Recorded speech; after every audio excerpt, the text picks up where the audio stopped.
Greetings. Should I put a little more growl into it? Okay, I came back to, we spent 48 hours making puppets. Making and breaking hearts, Ellinger. It's not that kind of podcast. On a practical level, I have to remember what I was saying on a practical level. We should have a safe word.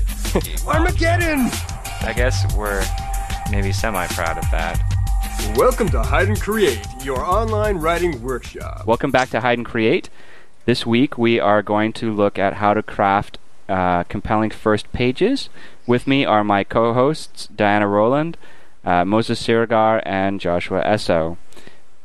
So to start us off, I was hoping that we would get Moses to talk a little bit about how he made the first pages of his debut novel, The Black God's War, as compelling as he could. Moses? I put a lot of effort into it. I mean, I think it's really maybe obvious, but it's incredibly worth repeating if you've thought of this before. But in this age where a lot of people sample things on their Kindles or iPads, of course, people used to pick up, the book in the bookstore and read the first page too. But more than ever, people will sample your work, see if it pulls them in, and you have the ultimate chance to sabotage yourself by writing the most wonderful book ever with a poor first page or first chapter, because people won't get to the rest of the book, obviously, if they aren't pulled in by the initial offering. And I have kind of a little theory or thought on this that I notice this a lot. I've read a lot of first pages. Like I used to do a thing on Autonomy where I had a little workshop where people would, submit their first page to me, and I would read it and tell them if I would continue reading and why I would or why I wouldn't. And I think I've learned that you have to be very, very careful because you're very likely to sabotage yourself. If you're going to sabotage yourself somewhere, there's a good chance you're going to do it in your first paragraph or your first page. Because I see a lot of books where people who can write really well, for some reason they write really poorly in the first paragraph or the first page. And I really think it's a kind of a psychological thing where you got to be really, really careful with yourself, and you got to get a lot of feedback on it. So as far as the question, how did I make my first page work as well as I did? I, ended up completely rewriting first chapters. I had first chapters I put out there, and I could tell they weren't working well enough for my beta readers. And I came up with a completely new first chapter that was more like a prologue. And then I rewrote that thing. And I spent I spent half the time of my book on the first chapter and the other half on the rest of the book, or something like that. But you almost have to do that for your debut novel. You're right. This is your debut. This is your one chance to really, it's the whole thing. You only get one chance to make a first impression. And it is. You probably should. I don't think you should overwrite. And, you can over-workshop a chapter. Yep. But it is something that it's really important. If that first chapter, that first page doesn't have to grab you by the throat, but at least it needs to be at least intriguing enough where you want to keep reading. It is important, especially on debut.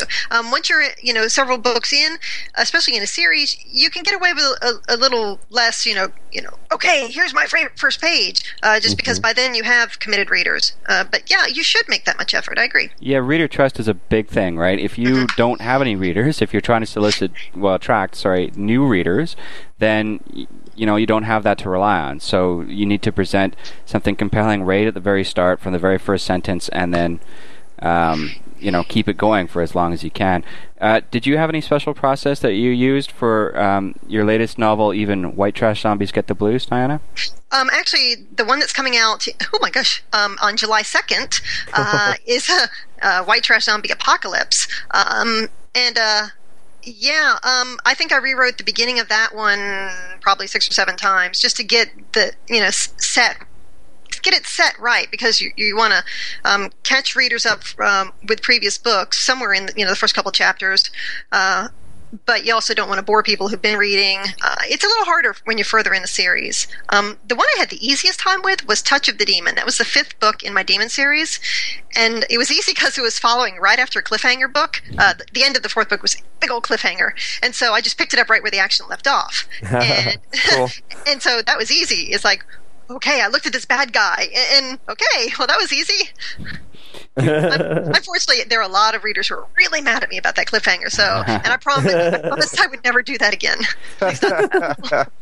When you're writing a series, how much time do you devote in the start of the book to recapping? Do you do any of that, or? Well, I don't do, as you know, Bob, it's hard. It's hard to get people caught up, because not only do you want to ground readers who've never read any of the series before, but you want to remind your regular readers, because it's usually been a year since they read the last book.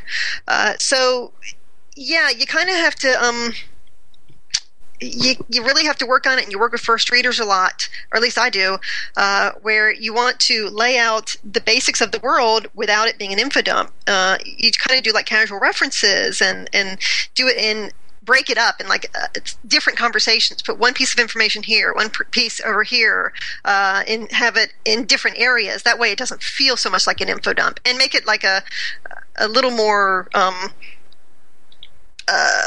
organic. Like I parked the car and retrieved my water bottle that had my brain smoothie in it. Boy, I sure felt a lot better after I ate brains. And there you grounded the fact that she eats brains, and if she feels better after she eats them. And that's instead of saying, I had to eat brains to feel better. That sort of thing. Are you hoping to attract new readers in the middle of a series? Like, do you write book 3 with, well, if I'm a brand new reader, I need to understand all this stuff? Well, I think, personally, I don't think it's a good plan to write a series with the intention that people absolutely must go back to that first book to understand. Now, it's really hard to write to stand. I mean, the books are not standalones. You will get more out of the series if you start from the beginning. But what I'd like, especially in the zombie series, is the leisure. I want someone to be able to read the book, enjoy it, and go, you know what? Now I need to go back from the beginning, and then I'll really understand more of what happened. But that was a good book. That was cool. And I got that a lot with the second zombie book. I saw a lot of reviews of people, this was really cool. Now I have to go back and read the first one. Oh, wow. It's like, yes, that's what I wanted. And that's just, I think, good business sense. For sure. Oh, yeah, for sure. Like, I remember when I was reading The Wheel of Time stands out to me, because I would always, there's always that very, very delicate balance between how much information do you give about your previous story and how much you don't, because it always drove me nuts when I started a new Wheel of Time book, because you never know what's going on. Yeah, there was that, but if you were reading them in sequence, you knew exactly what was going on, and there was so much rehash at the openings of these things. Yeah. That's the thing, you don't want to bore your loyal readers. Yeah. So yeah, that I can imagine that balance is really difficult to find sometimes. But even in a series, it's still important to have that first page, that first chapter that grabs, because you want people to not peter out on your series. You want your readership to build, not people go, oh, I read book 3, but book 4 I just got bored with and never finished. And there's so many books out there. You're really competing. So, the first 2 sentences in my very first debut novel were, I could hear the intruder breaking into my house. Unfortunately, it was in the same instant that the demon appeared before me. So hopefully that'll get people wanting to keep reading. You know what? I've made first lines a bit of a study, and for me, there are 2 kinds of really, really incredibly good first lines. The first is the entire novel in a sentence, right? Like in The Gunslinger, my favorite first line of all time is the Gunslinger by Stephen King, and it's I have it memorized. The man in black fled across the desert, and the gunslinger followed. Right, and that's one of the epic first lines. That's one of the famous first lines. Yeah, no, I mean it really, really is. And what that is the entire novel, but not just the entire novel, the entire 7-book, 4,000-page series, basically boiled down into one line, right? Yeah. So then basically, what you have the reader wanting to know, well, how did it happen? How did it come about? Yeah, exactly, right? That just hooks you. Hey, if I want to read a book about, a pursuit across the desert, this is the book for me. Yeah. The other kind of really great first line is something that speaks... Dialogue. Oh, I hate that. I hate that. You did that on purpose, didn't you? Yeah. Yeah, unattributed dialogue. We'll talk about that for in a second, because it's such a dislike of mine. But the other really good way to open it is with a line that really sums up your theme, right? And the favorite line that I like to use there is "Call Me Ishmael" by Moby Dick, which is another of the really great first lines. And what that is, it's a biblical reference. Ishmael was Abraham's first son, and among other things, an angel promised Abraham that his son would be a wild ass of a man. His hand shall be against every man, and every man's hand against him, and he shall dwell over against all his brethren. So immediately you get this sense of this character Ishmael, right? The narrator of Moby Dick, right? You know, so if you can fit like your theme into the first sentence, you know, again, the rest of the book should echo what's in that first sentence. And then if we want to talk about don'ts, you know, in the 80s, the common advice was to start with dialogue because dialogue is conflict, and it's great to start your book with conflict. The problem is, if you don't form... Reading is about forming an image in the reader's mind, right? And if you start with dialogue, especially unattributed dialogue, basically the reader doesn't know what that voice sounds like, right? So and then they have to reassess their exactly. And so it's like, oh shoot, I thought that was a whiny female voice. Crap. Yeah. Then they have to. Yeah, I totally agree with you. Totally agree. Like if you look at movies, right? For instance, just to show you, because a lot of reading is creating a movie in the reader's head, but movies almost never start with pure dialogue. Often there's what's called an establishing shot, which shows the setting that the movie takes place in. Sometimes you get a black screen and then somebody speaking, right? But often that voice, because you can hear the voice, right? That voice tells you a lot. It's combined with the establishing shot a lot of times. Yeah, exactly, right? With reading, you don't have the benefit of having an actual actor reading out, so you don't know anything about the voice, and you do have to do that stumble as soon as you get to the dialogue tag. So go ahead. My first sentence from the Black Odds War was kind of an establishing shot kind of sentence. I wanted to establish the setting, establish you in the genre, and introduce the character. So it's in the kingdom of Rezia, inside the highest chamber of the Grand Minaret, 10-year-old Lucia looked out to see her father, King Vieri, on the balcony.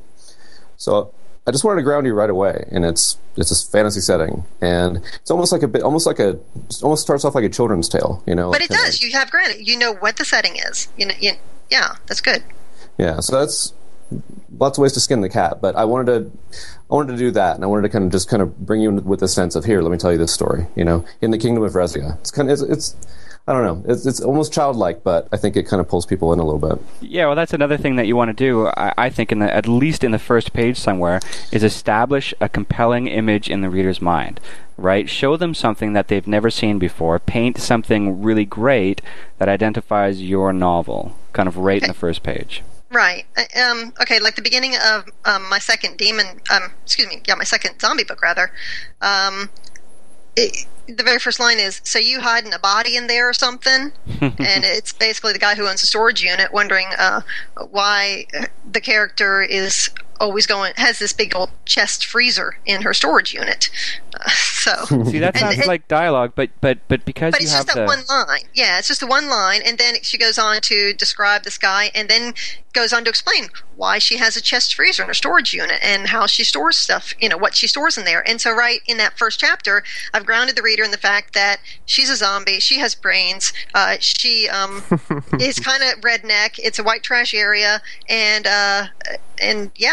it's so in a very short, it's just 3 pages, it's basically, and the little chapter ends with, hello, my name is Angel and I'll be your zombie today. I love it, yeah. And so it sets the tone and everything else. Now, I was actually just looking at some of my first pages. I was talking about the book that followed up my cliffhanger of Sins of the Demon. Now, it's ended with the cliffhanger was where, well, maybe I shouldn't say.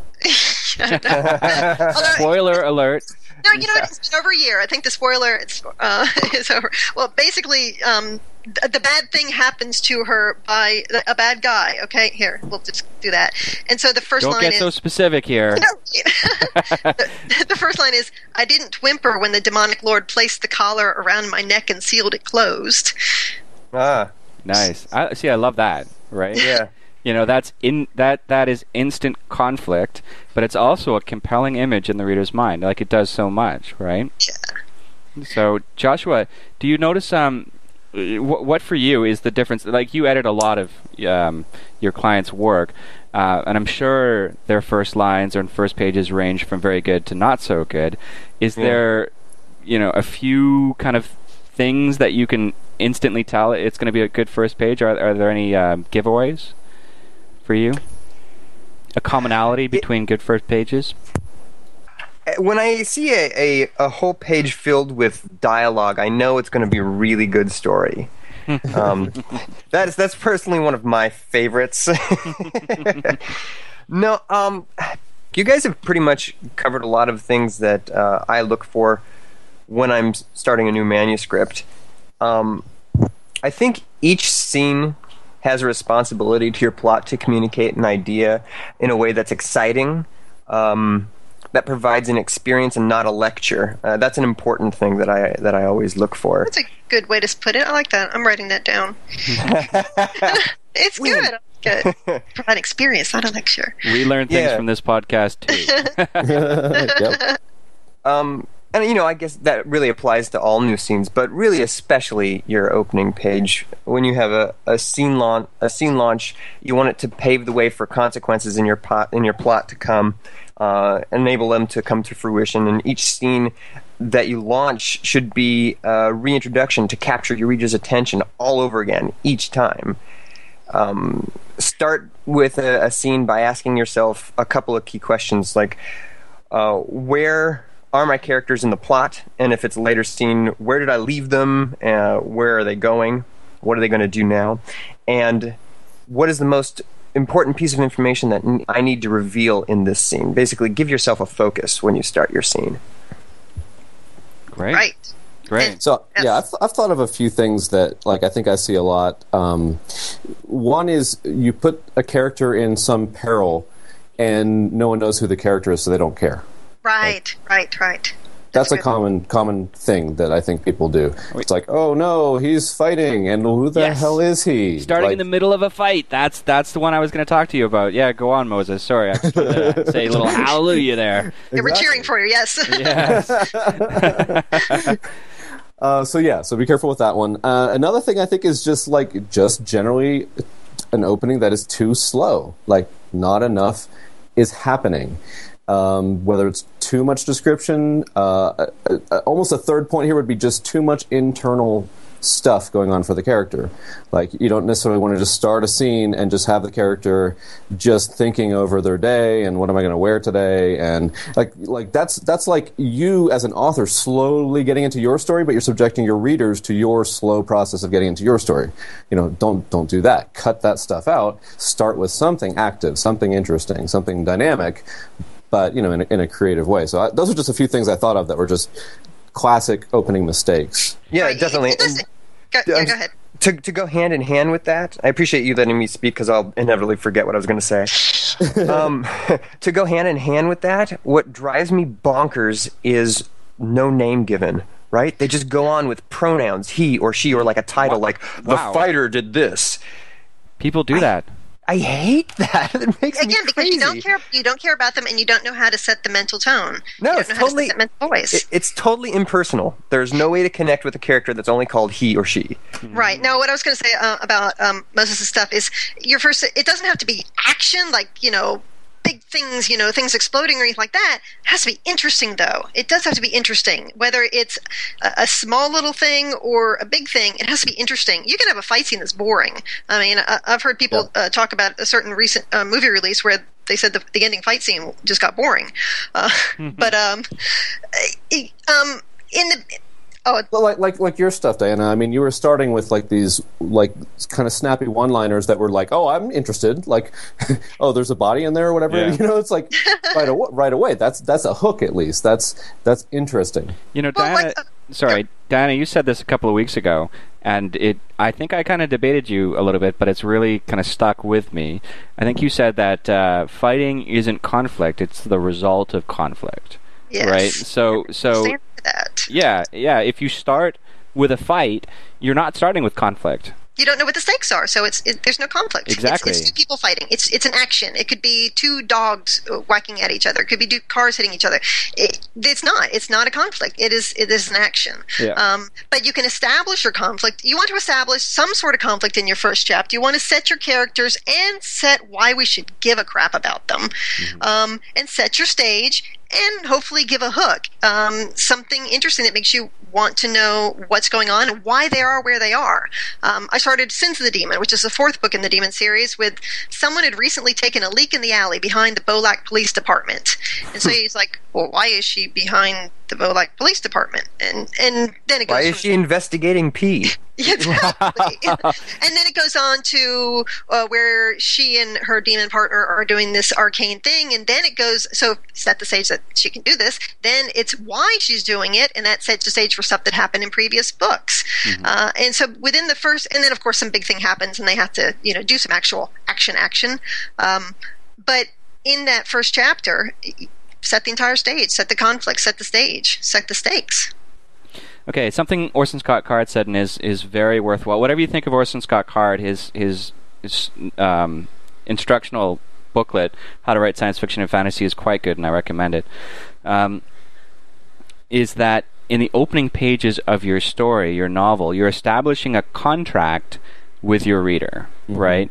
So, if you start with, generally even in the first paragraph, the character that you start with will often be the protagonist, right? And that's why when people generally want to start with a scene of an evil guy doing evil, they put that in the prologue, right? Something you can skip right over. What you're doing is you're establishing a contract. This is the protagonist of my novel, and this is what he or she is going to be like for the rest of the novel, right? So you're establishing some kind of sympathy towards the protagonist, and generally you're kind of foreshadowing the conflict that will be in the rest of the novel, right? And if you break that, you can, if you're a master of your craft, like, G.R.R. Martin. He kills his protagonists fairly frequently, and that's violating that contract. What? That's breaking that. Spoiler. The protagonist is played by Sean Bean, so that guy's yeah. Clue. Yeah, exactly. But anyway, so he kills his protagonist, and that's violating that contract with the reader, right? But he's a master of his craft, so he can do that, right? Yeah, he gets away with it. Yeah. Exactly. If you're not a master, think very carefully about violating that contract. Yeah, actually, I want to rephrase what I said. I said he gets away with it, and that's not true. He doesn't get away with it. He did it. He did it really well. He pulled it off. He just did a great job. Where you're shocked by that action, but it's like, okay, everything else, all the other contracts are being fulfilled with all the other actions of the other people, and you're like, yeah, of course that happened. That's a really good point, actually, that all the other contracts are being fulfilled. That's something that I think if you do violate a contract, you have to throw the reader a bone, right? Because they do feel betrayed, because they've signed that contract. They're like, okay, I will be cheering for this guy, right? So if you do violate that contract, you need to throw them a bone, or they'll stop reading, right? Yeah. I think. Go ahead. Sorry. Yeah, well, just Game of Thrones. I'm trying to think back to not the prologue, but the first chapter. And there are other things he does in that chapter, if I remember right, that clues gives you some possible clues that even though we have this character, I forget who the initial point of view character is, but it's the boy, the youngest boy. John? No, not Jon Snow. The youngest one, Bran. Okay, yeah. Okay. But I think there's the thing in the beginning where like the dad has to kill a guy for running off the line, right? Yeah, you go back and look at the scene and go, oh, yeah. So right away you're like, this is brutal. This is a brutal world. So, there is a hint of that in there. And I think even with the wolf, like the mother is dead, right? The mother wolf is dead. Yeah. So there even though you're starting with these characters, you kind of get a sense, this is going to be a brutal book. Yeah, that's true. That's a really good point. He does give you a promise for everything that he does to you later. Right. Yeah, that's a really good point. Yeah, establishing that contract. Yeah, when I have spare time, that's funny. I want to go back and reread that first book, Spare Time. Yeah, okay. I kill myself.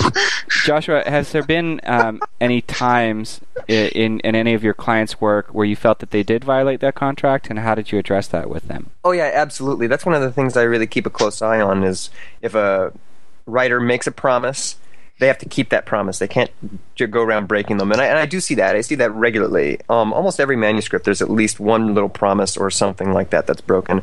But the ones that are given to the readers immediately, the ones on the first paragraph, the first line, the first page, are super important because it sets the entire tone for the novel. Occasionally I come across a manuscript where the first even 2/3 or 3/4 of a book feels like one kind of story, and then the last part of the book is like it could be a completely different story, even different genre. So yeah, I definitely come across that. I believe that there are 3 main ways that you can launch a scene. There's action, and there's narrative, and there's setting, right? So the sooner that you start the action in your scene, the more momentum your scene is going to have to carry your readers through into the next scene, and so on. If you find yourself explaining that, you might have found yourself, if you find yourself explaining a lot, then you're probably in the middle of an information dump. You'll be telling and you're not showing anymore. It goes back to what I was saying, don't lecture. Perhaps it starts inside the character's head, or in third limited, while the character thinks about stuff. It isn't very interesting. Your character is standing around wool gathering, especially in the opening of your story, so please don't do that. In my experience, an info dump will indicate to editors and to readers that the story is weak when it comes to characters and potentially your plotting. It might not be, but I mean, that's not always the case, but generally when you encounter an info dump, that's what you're setting up as expectation. So like an editor or an agent will just put your manuscript down. Right. It's like you said in a previous show, Jordan, it's like in the first 30-second average, right? Slush readers will have to go through and set aside a manuscript. So, although, like I said, that's not set in stone, it doesn't mean that if you have some information in the beginning, you're going to do it throughout. But the expectation that you cause in your readers is ultra important. And I think I'd like to say that I think you're getting that not just in slush readers now, but in readers in general. If I hear about a book that's interesting, I don't have to gamble on it and go ahead and buy it and then read it. I go to Amazon and I download a sample, and more people are doing that. Where show me what you got, hook me in your little sample, and then there have been many times I've read the sample and go, no, it's not worth my time. I'm not going to do it. Where in the past, I would have gone there and gone ahead and bought the book and then probably just not finished reading it or something like that and go, gee, I don't know. I wanted to address something you said earlier about don't break the contract. I wanted to say there's a difference between breaking the contract and breaking a genre standard or expectation. You can break a genre standard or expectation if you're very careful about it and you justify it and stuff like that. That's different from breaking a contract. My latest demon book, Touch of the Demon, I had a lot of people very mad at me for something that happened about halfway through the book. But I set it up. I set it up in the first 4 books, and I justified it. And also, but I did go against an industry or a genre convention, so to speak, because I took a love interest who was kind of a bad boy, and showed that he wasn't just a bad boy; he was bad. Subverting the genre is fine, I think. Yes. Even desirable these days, right? There's a lot of kind of genre. Well, yeah, I think it. We're. Right, we've talked about this before. How writing has really developed and evolved, and you can stretch the genre boundaries. It's okay. You just got to make sure that it's not something you just pulled out of a hat. You set it up, and that's it's like you said. It's like you said. The setup. That is, if you don't do that, you're going to fail.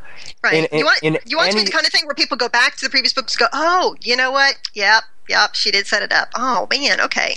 Yeah, that's what you want. So we're getting close to time now. So I wanted to just go into last thoughts, and I wanted to start with Moses. Real quick, there is a book called Hooked by Les Edgerton, write fiction that grabs readers at page 1 and never lets them go. I have this book. I started it at one point, and I don't think I finished it. I don't know if it was my bad or the book's bad. So he didn't... That's really ironic. I suppose that is ironic. That's funny. Nonetheless, you may want to look into it, as it is an entire book on this subject. Also, I want to note the production value here. Moses actually has that book. Yeah, I'm holding it right now. You can hear the pages flipping. That's true. We do that for you, value. listeners. We like our props. But I just wanted to repeat something that I already said and hopefully just drive this home, which is that, if you're going to sabotage yourself anywhere in your book, there's a very good chance it's going to be your first page or your first paragraph. So my advice would be, have other people read that thing for you. If you don't use a lot of beta readers, at least have people read your first page or your first chapter. Send it to as many people as you can, and don't move ahead with the project or don't publish the project until people really like it. If they don't really like it, if they send you weird feedback on it, you got to work on it. And if you have to scrap the thing and start all over, do that, whatever it takes. Make sure it's a strong opening. But really, really, it's hard to be honest with yourself about some things. You can delude yourself about some things. You can sabotage yourself around some things too. So, you got to give extra attention to that, and it's really worth all that effort. Good call. Joshua? A moment ago I mentioned 3 different ways of starting, and I said there was action, narrative, and setting. So if you're going to go for an action launch for your scene, for your first page, get right to that action. Instead of Joe stared at the volcano knowing how intensely hot it was going to be and dreading his inevitable jump. Instead of writing all of that, go with Joe leaped into the volcano, right? So, as in that example, you can hook the reader with a big surprising action, right? With a big or surprising action, not necessarily just a big surprising one, and allow your character to act first and then think later. You can always add in sentences here and there or words here and there that explain what just happened, but you want your reader to be like, wow, I have to read more to find out what just happened. So Joe can jump, and then on the way down he can worry that he never had the chance to charge his volcano repulsion suit or something like that. If you start with... Or, if I can interrupt, if you do give a little bit of who Joe is as he's sitting there thinking about jumping in the lava, that may establish the reader caring about that guy jumping in the lava, right? Oh, yeah. This is just an action launch, though. Okay. So if you want to start with a narrative, well, okay, first of all, be really judicious if you're going to start with a narrative launch. Writers often try to include exposition such as the history of a place or the backstory of a character right off the bat, and a lot of times I see that totally backfire. I've seen and I've read a lot of scenes that get ruined because the writer just writes about this character in this place that they care so deeply about, but the reader has no reason to yet, and nothing is happening. It was a great critique that I got from Brandon Sanderson a few years ago. He was reading the first few pages of a story that I wrote, and he made an X through an entire page, and at the top he wrote "beautiful writing," and then in capital letters, "nothing is happening." Don't you love that? Which was awesome. At the time I was like, what? Yeah. but now, I've taken that really to heart, and he was totally right, of course. Mm-hmm. So, It's unfortunate that the openings of scenes sometimes have to be cut in order to get your readers involved, but that's true. Be willing to cut your darlings. And it's also unfortunate that the beginnings of scenes are kind of the perfect environment for a narrative because it's so easy to overdo. Sometimes information needs to be imparted simply in order to set action in motion, right? So sentences like, I was dead before the ambulance arrived, or the zombie plague had left 90% of the population dead and hungry. Those aren't action openings, but they could easily lead to action. Narrative can also reveal the thoughts and motivations in ways that are impossible for action to do. But let's move on to the setting. As I said, setting is the third way that you can start a scene. Obviously, sometimes it's imperative to the scene to describe where it's taking place, like the volcano. If it's on a volcano, you kind of have to know that. Or if it's a pirate ship, or maybe a crumbling castle on a mountain peak, or among a horde of zombies. If the setting is going to bear dramatically on the characters and the plot, then there's a really good reason to let it lead. But if there's not, then don't. You want to engage your readers with very specific details if you start with your environment, with your setting. That's a critique, actually, I make all the time. Don't say a rock. Tell me what kind of rock. Say iron pyrite, or say ruby. Something to set a specific image in my head. Don't say ship. Say a Spanish galleon. Don't say smelling amazing. Say smelled of rich venison with a candied glaze or something like that. To an extent, you can overwhelm readers with details that they don't need, but I agree that you do need to establish an image in the reader's head. If you're going to have details, they should be specific rather than super generic, though. Right. Yeah. And careful of your adjective use. I mean, don't pile them on there, especially not in the opening. Use one if you need to. And my final thought to sum all that up is take your time with your opening in every scene, not just your first one, but especially your first one. You're trying to get a second date here, and a third, and a 10th, and so on. Craft it as carefully and strategically as you can, as you would any other aspect of your story, and make your invitation as alluring as possible to keep your readers coming. I like that getting a second date idea. I think that's a great way to look at it. Diana, did you have final thoughts? Yeah, I do actually. I was thinking more, not so much date, but it's like a job interview. You want to present your absolute very, very best in that opening thing because you want people to pay you. I just want to first off say that excerpts from all of my books, I think all of my books, I need to put one up for the last one or the one that's coming. They're all on my website, dianarowland.com. You can read the first 2 or 3 chapters of all my books, and you can look at my first pages and first lines. I think I do a mix of what Josh was talking about. Some I start with dialogue, some with narrative, some with setting. But the thing is, you want to kind of weave them all in together, I think. What you're trying to do is set all these stakes and set your characters and make people want to read the book. I have rewritten those opening scenes more times than I can count. I remember the beginning of Mark of the Demon. It went through many, many, many, many, many iterations. And the beginning of White Trash Zombie, oh my God, that was completely different. That actually started out, the whole thing was going to be like this big flashback. It started out with a car accident, and I ended up just ditching all that and saying, let's get to the important stuff. I don't need to show all that stuff about what happened before. We'll start with her in the hospital figuring stuff out. And then there's conflict and all that. But Moses had mentioned if you don't use beta readers, and my thought, I scrawled down here, why the heck would you not use beta readers? So yes, please use beta readers. They really, really are useful. I think it was David Brin at the Writers of the Future workshop said that he just uses dozens and dozens of them, and anytime a beta reader returned a critique of, oh, this is great, I loved it, he never used them again. I think Laura Resnick doesn't use beta readers. I know there are writers who don't. I don't. Whatever. Everyone's different.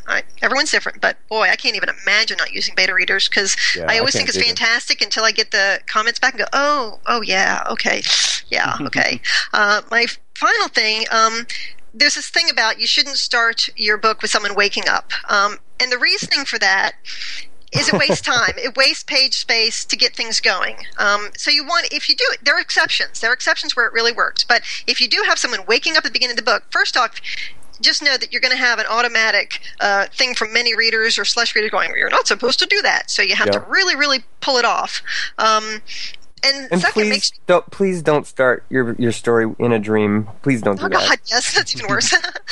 But if you do have them waking up, make sure it works and you're delivering a whole bunch of stuff at the beginning.